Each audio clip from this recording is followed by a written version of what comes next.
Hello everybody, Bill Johnson here at Del Rio Country Club.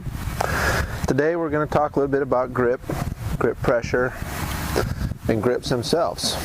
This being the grip of the club. For instance, some of you may not realize you have clubs that, whoa, wait a second, that was a very worn out grip. See, the thing is, when we take a swing with this golf club, we need to be holding this club extremely lightly, so when I swing, I can get some natural hinging and relaxing motion with the arms. Now, I just held that club with the typical grip pressure I would normally have, and that club flew right out of my hands.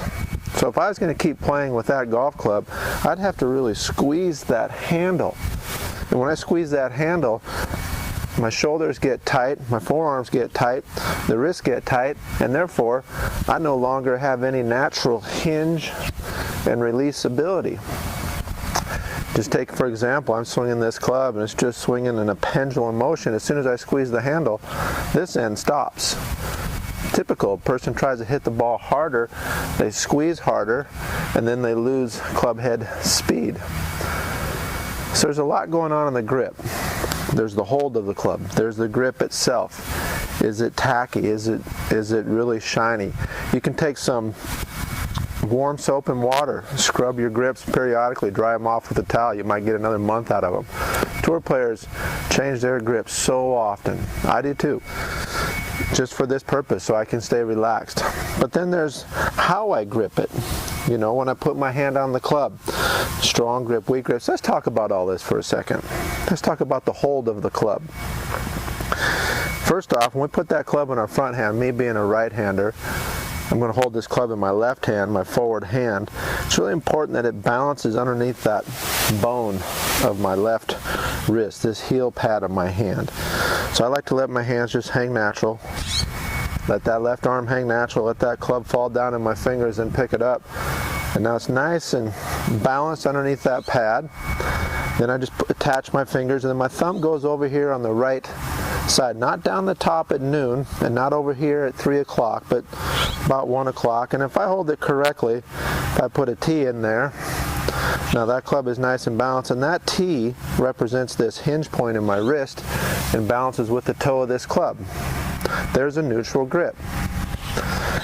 It's important that I get both hands to match. So once I get the left hand on, then I take my right hand and I want to use these fingers, this knuckle joint in here, and I put those two on the club first and bring them all the way up to that forefinger. And then I want to put this palm on top of that thumb so I don't see it, and then I attach my forefinger and my thumb. Now, I can overlap, that's the pinky there. I can interlock, which is a preference of mine, or I can keep all of my fingers on that shaft with my right hand as long as my hand is really up against the other one. I like when I get those two fingers there, hold that pinky out, and then interlock. Most people make the mistake when they interlock to really try to grab a hold with that pinky. And what you want to do is just let it rest lightly there. So the connection, the pressure point is more on my palm against the thumb and in my fingers, and not necessarily my pinky and my forefinger there. Now, with this particular grip, you can see the two T's match each other and they match that leading edge. So in grip, you might hear someone say a strong grip. They're not talking about strong, we're talking about turning both those T's to the right, which if I hold that club straight or if I hold the T's up and down, now I have a closed club face. So a strong grip essentially means a closed club face because you're de-lofting and making a stronger shot. Or I can turn that face open as if I was in a bunker, keep my T's there, and now I have an open face, which is what we call a weak grip. A weak grip typically means the face stays open and we kind of hit higher shots because we're adding loft to that club. It's a weaker shot. Great for greenside shots. So what I see, you can see here, what's important to me is how we attach it in the hand, how we hold it with both hands. But then you can see here, both my hands match each other. It's incorrect to have them fight each other. So there are some tour players who have both hands to the right. That would be a Paul Azinger, David Duval. There's some players who have both hands over here in a weak grip. There are a few players like that. Not many do that. Ben Hogan was pretty neutral right here. So Corey Pavin was the weak grip guy. So there's a lot of preferences, kind of shots we want to hit. Today specifically we're talking about how you hold the club. So now you have it in both hands together.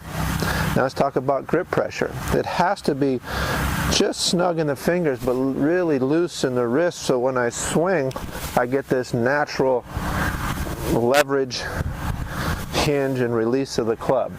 Once again, if I'm squeezed, I'm not going to have that. So on a 0 to 10 scale, I'm going to squeeze my hands till my shoulders burn.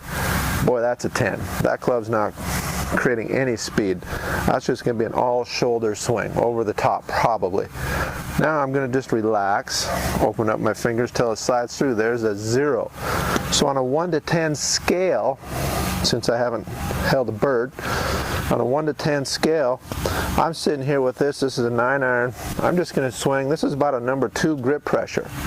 We're going to putt with about 1, hit little chips around the green with 1 and 2. Maybe you get up to maybe a 3 with a driver. Never over 5. We need to keep this kind of properly held in the hands, so it's in the fingers, so that the wrists and forearms can be loose. So there you have it.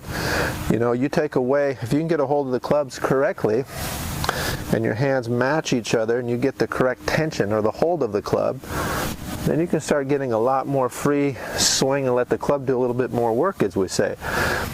And if your grips are too slick and they're worn out, it would be impossible. They'll go flying out of your hand like that first one I had. Check your grips first on the clubs, see if they're adequate. Secondly, just start picking up a club, getting in the fingers, get a balance, attach 2 hands, use some tees for some visual references. This is a neutral grip. Once again, this would be strong and this would be weak. Keep the 2 hands together. Good luck with this. You're going to enjoy the new swing.